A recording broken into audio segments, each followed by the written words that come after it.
Good afternoon, everybody. As always, my name is JC, and welcome to my channel, Every Man's Thoughts.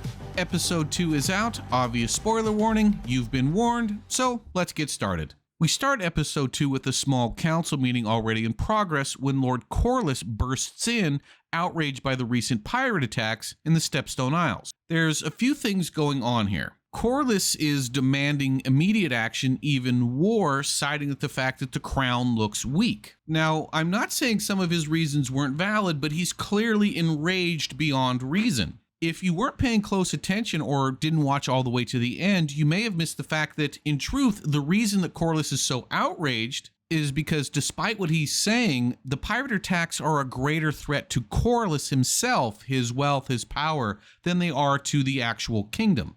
Unfortunately for Corlys, the king and the small council provide reasonable counterpoints to his argument and are of the mind that war should only be the very last resort.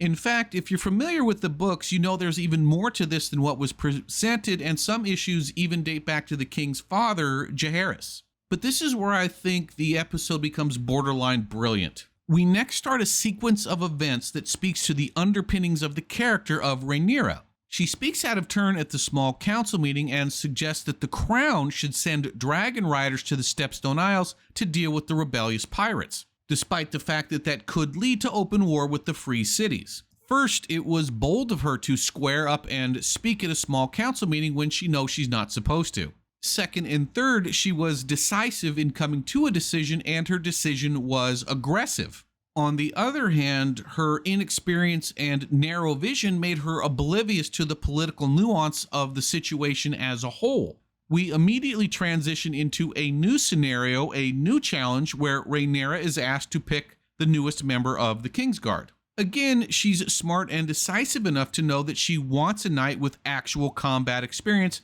not just a tournament knight. Recall what Ned Stark said, some of these knights strut around King's Landing like peacocks, yet they've never even had an arrow flying at them. However, Rhaenyra's inexperience and narrow vision show up again when she fails to even consider the overall political situation, even when advised of that element by the hand of the king. Shortly thereafter, when Rhaenyra is speaking with her friend, we see that she's caught completely off guard as she was oblivious to the possible consequences of her father's remarriage. Again, tunnel vision and inexperience. And finally, we next see an interesting confrontation between Rhaenyra and the queen that never was, Queen Rhaenys.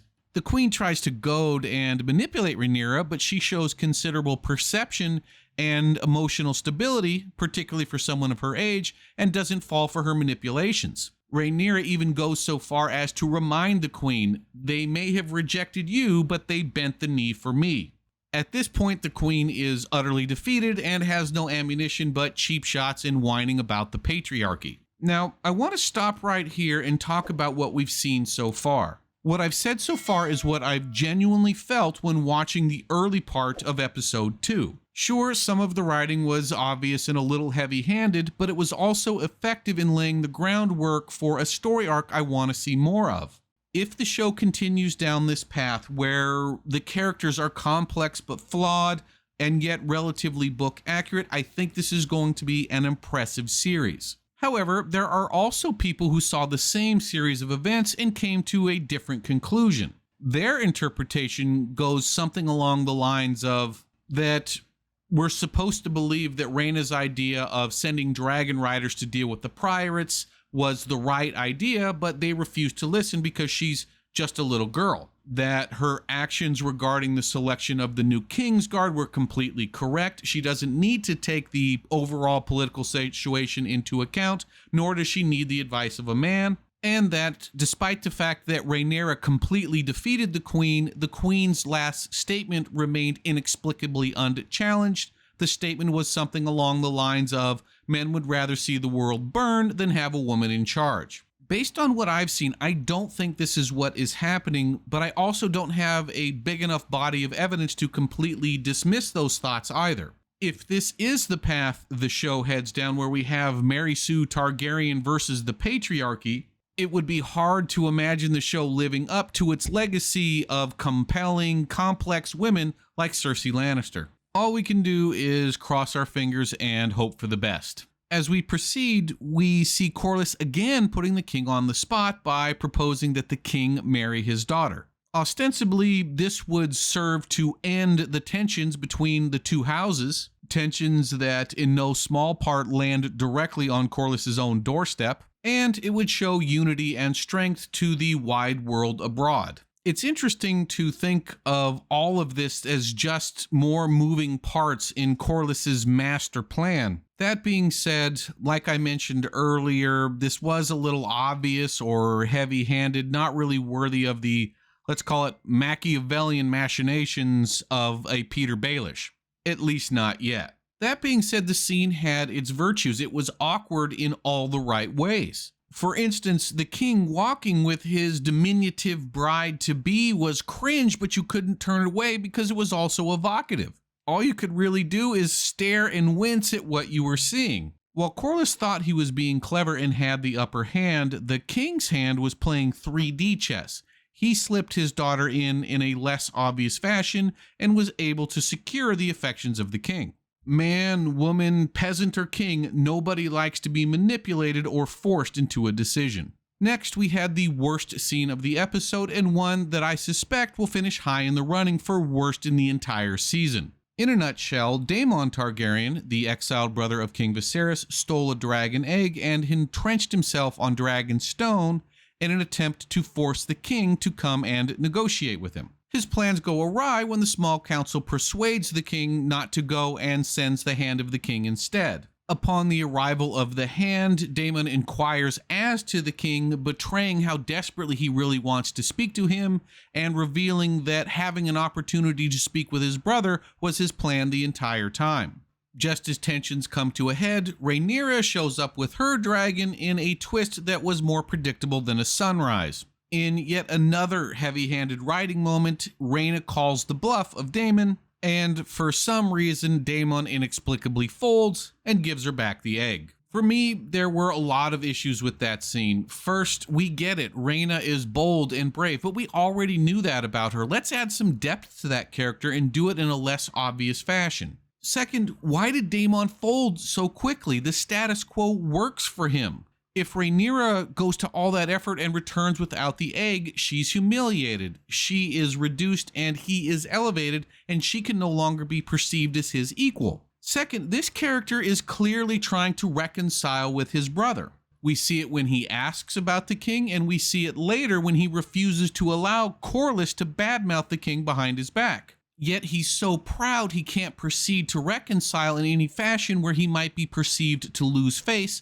such as a simple apology to his brother. Yet somehow he's capable of swallowing that enormous pride and be humiliated by a child when he has no reason to forfeit. It broke and diminished the character all at the same time. A few minutes later, we learned the whole thing was just a ruse. Daemon is not engaged to be wed, nor is there a pending child, further reinforcing the idea that his true motivation is to have a simple conversation with his brother that he doesn't know how to have. Okay, let's put all that negativity behind us and move on to my favorite scene in the episode, and this is the conversation between the king and his daughter. I wouldn't go so far as to say this was a tender scene, but there was certainly love and compassion there. Unfortunately, just like the relationship between the king and his brother, the relationship between the king and his daughter is not one where they can express those feelings fluidly. This makes you very empathetic for both characters. I wish they would have worked this hard and wrote this well to impart some of that empathy on Daemon as well.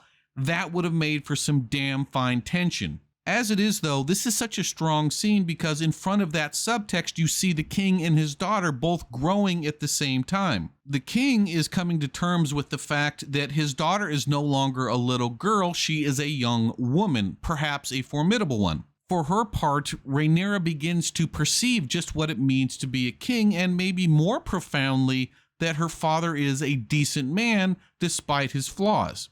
This is exactly what I meant when I said I wanted to see more depth to her character, more Cersei, more Daenerys, less Xena. Finally, we get to the last scene of the episode where we see the beginnings of Corlys trying to play Kingmaker. He betrays the king and starts playing both sides by manipulating the king's brother. It also sheds light on some of the earlier subplots. This is where we find out the pirates are likely a greater threat to Corlys than they are the kingdom, and where Daemon still has sentiment towards his brother, the king. As I wrap this up, I did want to offer a few more random thoughts. I'm still quite pleased with the overall aesthetic of the show, particularly the interior set design, the costumes, the weapons, and armor. The CGI was also better in this episode than it was the first.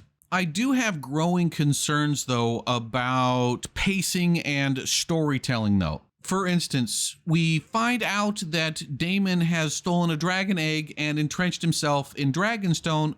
5 seconds later, the Hand of the King is at Dragonstone and we're resolving that storyline. We see the king refuse to marry Corlys' daughter, and 5 seconds later, now Corlys is in Dragonstone, ending that cliffhanger. Does this remind you more of the epic seasons of Game of Thrones like 3 and 4, or the more disastrous seasons like 7 and 8? During its better years, Game of Thrones would often make you wait 2 or 3 weeks before you got the next installment of a storyline that you were waiting for. They would never resolve a cliffhanger before they introduced 2 or 3 more. Whereas during the later seasons, characters would travel without the passage of time and the story was being told in an increasingly linear fashion. Anyway, those are just my thoughts. I'd be interested in what you have to say. I do try and respond to as many comments as possible. So please leave your thoughts in the comments section below, and I will see you next time.